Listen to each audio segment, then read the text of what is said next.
प्रयागराज महाकुंभ की अद्भुत और चमत्कारिक घटनाएं। प्रयागराज का महाकुंभ, जो हर 12 साल में संगम के पवित्र तट पर आयोजित होता है, केवल धार्मिक आयोजन नहीं बल्कि मानवता, आस्था और चमत्कारों का सजीव उदाहरण है। इस कुंभ के दौरान असंख्य घटनाएं घटती हैं, जो न केवल दिल को छू लेती हैं बल्कि यह एहसास कराती हैं कि यह स्थान वाकई दिव्यता से भरा है। संत और बूढ़ी मां की कहानी। यह घटना महाकुंभ के एक भीड़-भाड़ वाले दिन की है। गंगा किनारे श्रद्धालुओं का सैलाब उमड़ रहा था। उसी भीड़ में एक बूढ़ी मां, जो लगभग 80 साल की थीं, अपनी लाठी के सहारे चल रही थीं।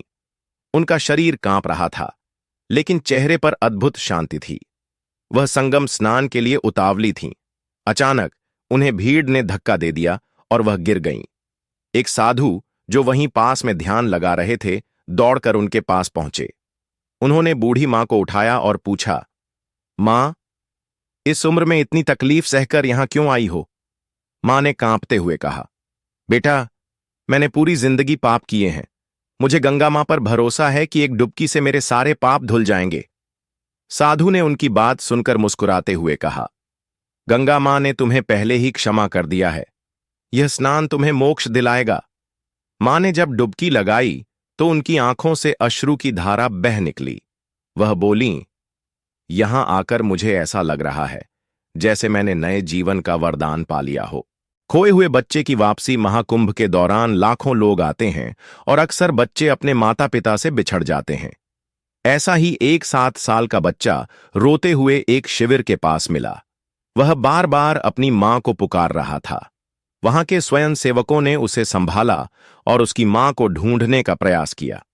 2 दिन बाद अचानक एक महिला दौड़ती हुई शिविर में आई और बच्चे को देखते ही चीख पड़ी, मेरा बेटा!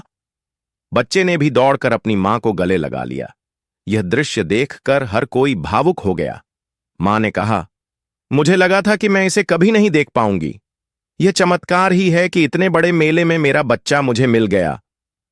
गंगा मां की कृपा से रोगमुक्त व्यक्ति, एक व्यक्ति जो पिछले 5 साल से लकवे से ग्रसित था, महाकुंभ में संगम स्नान के लिए आया। उसके परिवार ने कहा था कि स्नान से शायद उसे राहत मिले, लेकिन स्नान के बाद जो हुआ वह किसी चमत्कार से कम नहीं था। जब उसने डुबकी लगाई और पानी से बाहर आया तो वह अपने पैरों पर खड़ा हो गया। उसके परिवार और आसपास के लोग यह देखकर स्तब्ध रह गए। वह रोते हुए बोला, यह गंगा मां का आशीर्वाद है। मैं आज फिर से जीने लायक बन गया हूं। निर्जीव मूर्ति में प्राण का अनुभव। एक बार महाकुंभ के दौरान एक साधु ने संगम तट पर गंगा माता की छोटी मूर्ति स्थापित की। उन्होंने कहा कि यह मूर्ति अद्भुत है और इसमें दिव्यता है। जैसे ही उन्होंने पूजा शुरू की, वहां मौजूद लोगों को ऐसा लगा जैसे मूर्ति से हल्की रोशनी निकल रही है। भक्तजन इसे गंगा मां का आशीर्वाद मानकर प्रार्थना करने लगे।